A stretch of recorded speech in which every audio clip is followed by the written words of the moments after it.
Hi everyone, welcome back to another episode of the Who We Are podcast. And today's episode is one that I'm really excited about because we're going to dive into a concept that has the power to transform how we live and work. Joining me is a very special guest who has been instrumental in guiding myself and people towards their full potential, my coach Joyce. Hi Joyce. Hi, it's so good to be here. Yes, I'm so excited to delve into this topic with you. So today we'll be exploring the concept of the zone of genius, which is a term coined by Gay Hendricks. And I first got to know of this term from you, Joyce. Basically, it describes a state where we're using our unique gifts to make the greatest impact with the least amount of effort. And when you're in this zone, you're not just working, you're thriving, and the energy that you put out comes back to you tenfold.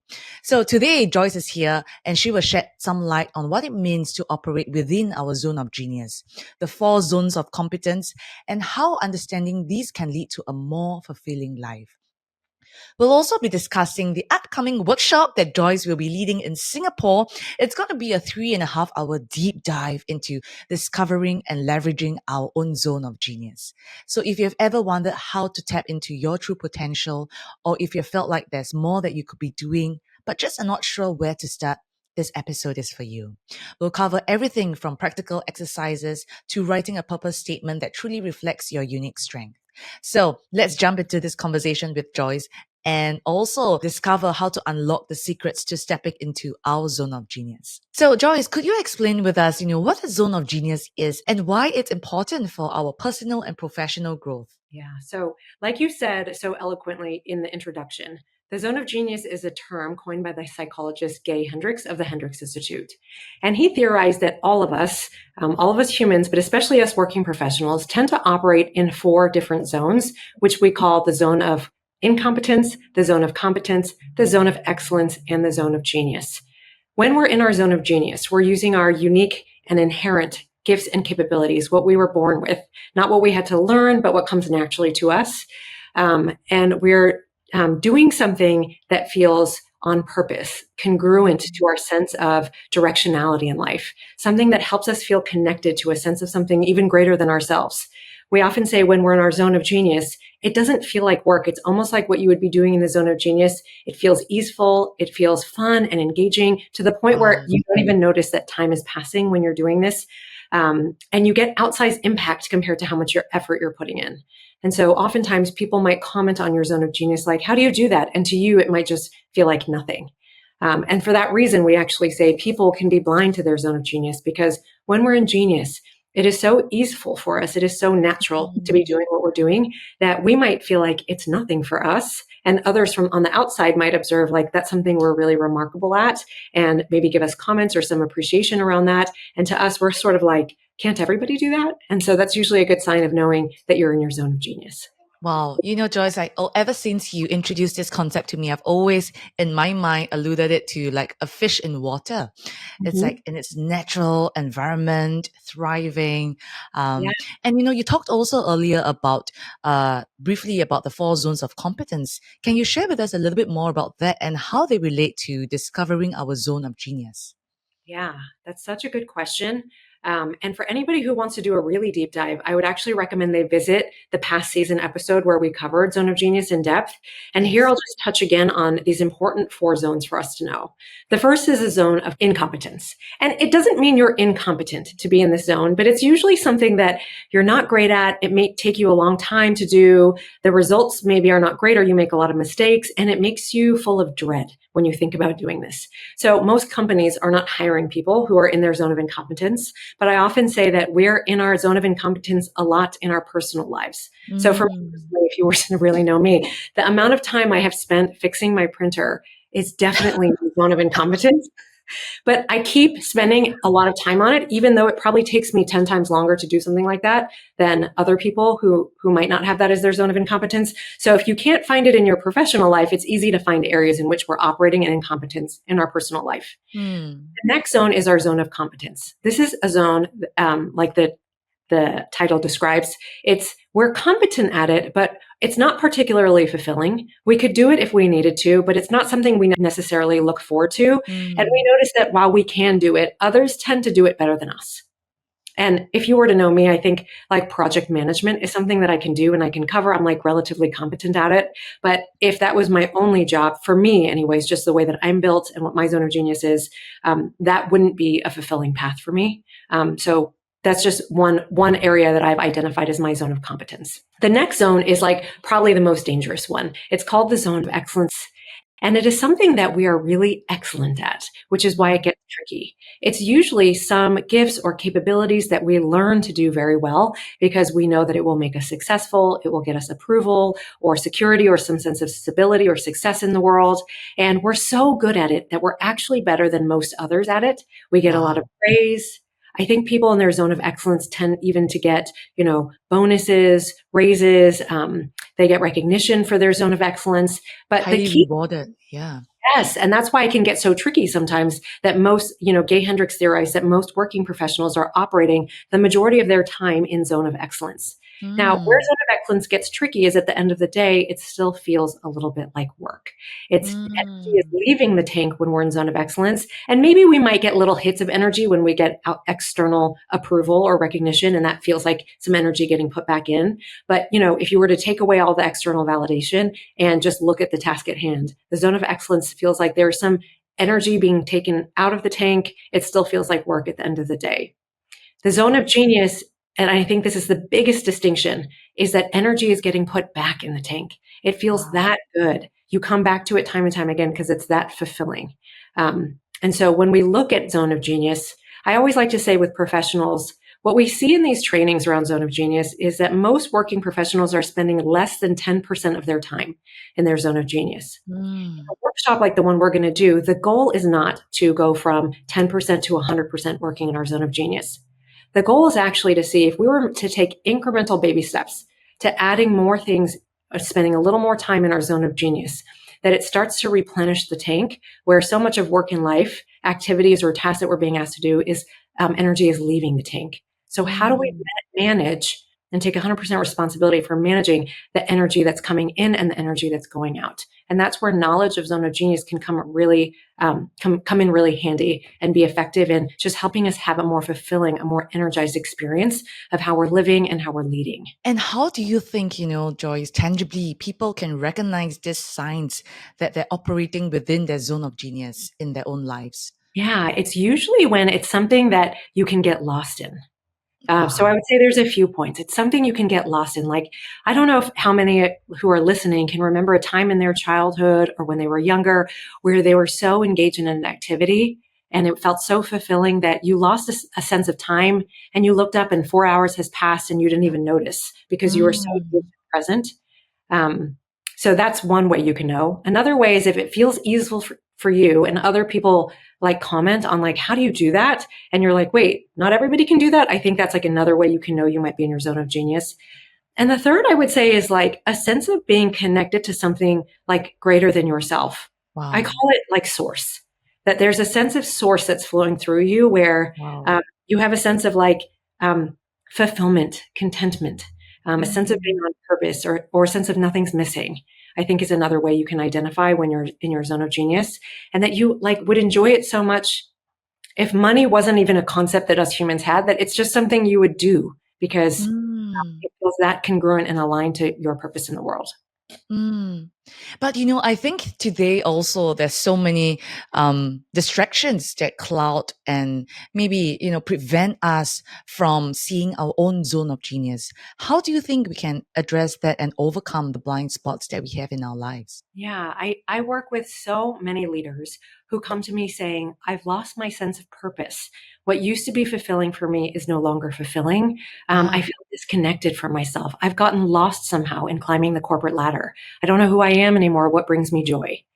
And so I think there's a lot of responsibility in work and life, a lot of expectations that the outside world puts upon us. And it can be easy to lose our way.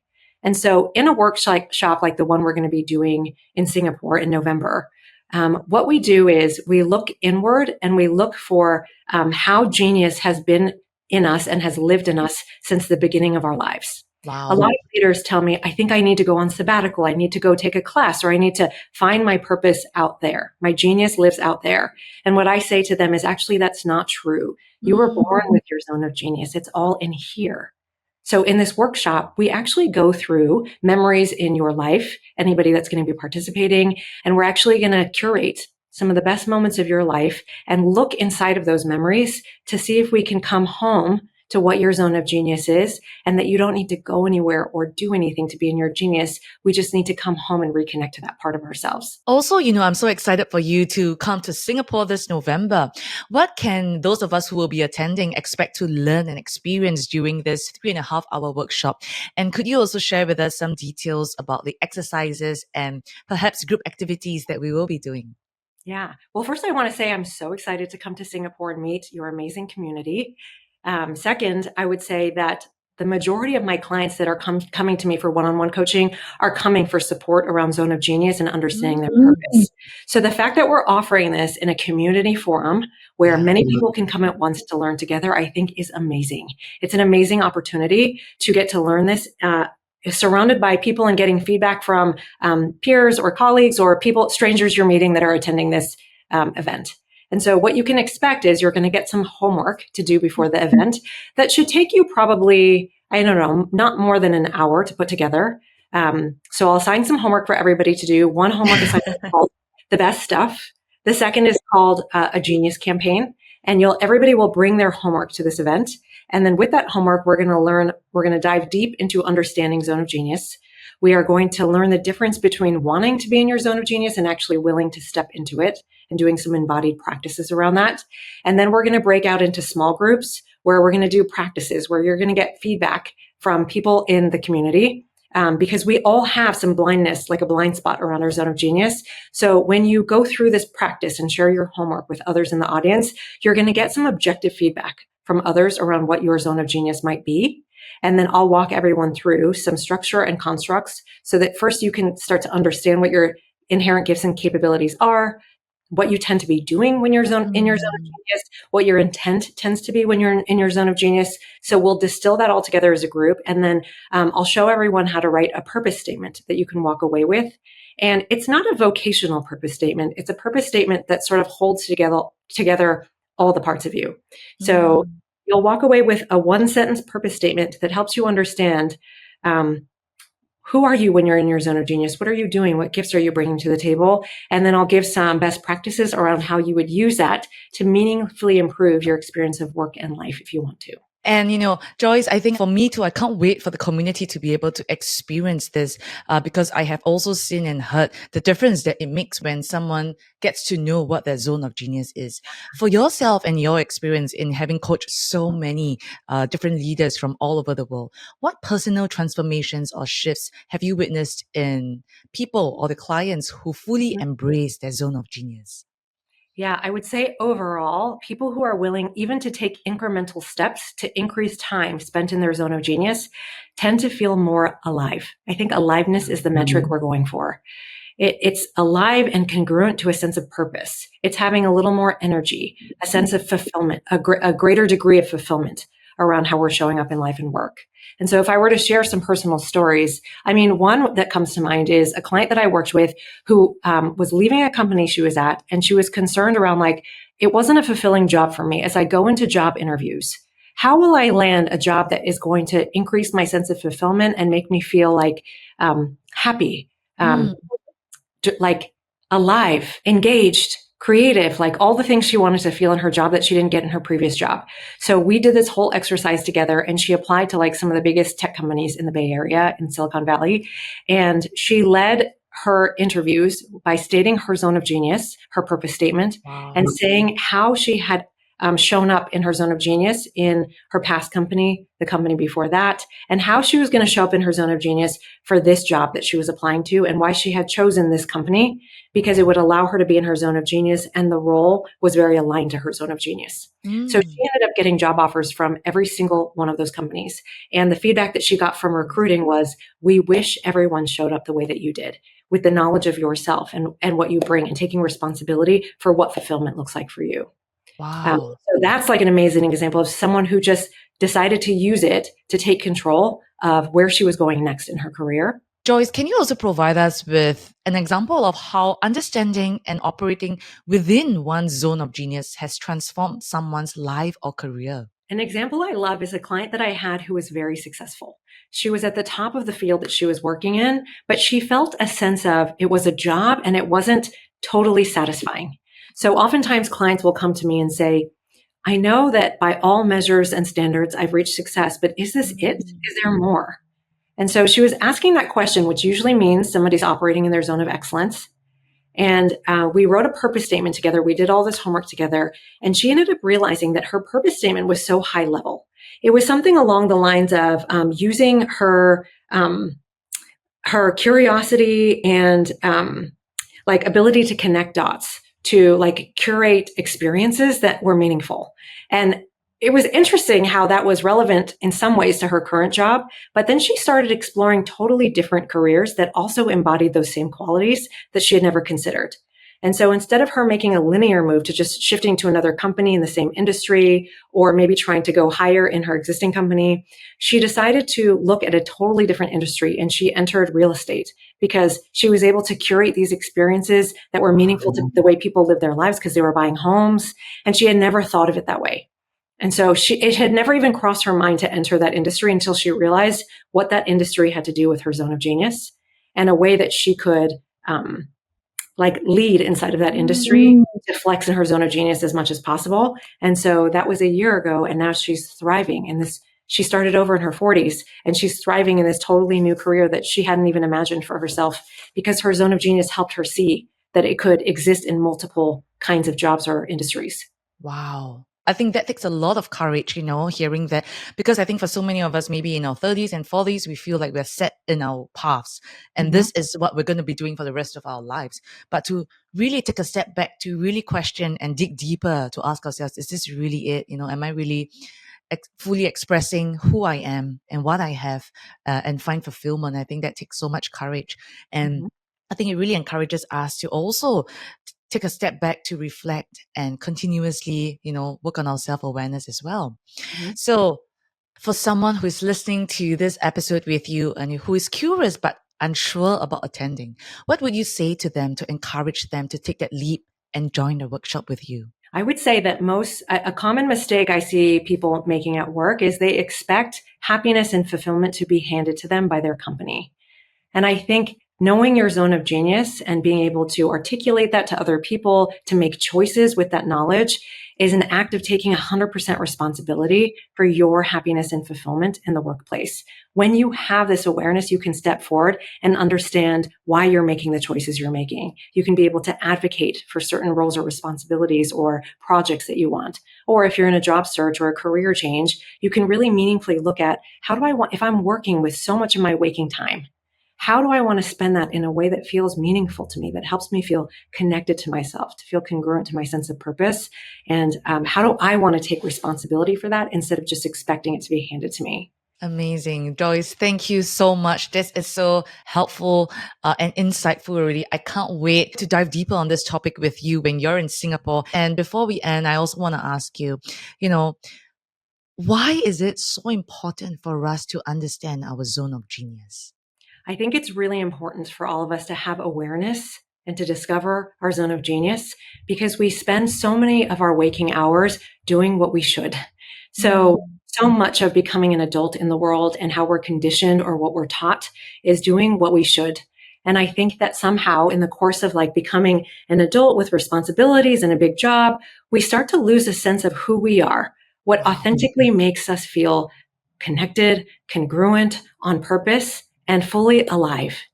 And so I just believe life is so short. I often ask the question, like, what wants to happen through me in this lifetime?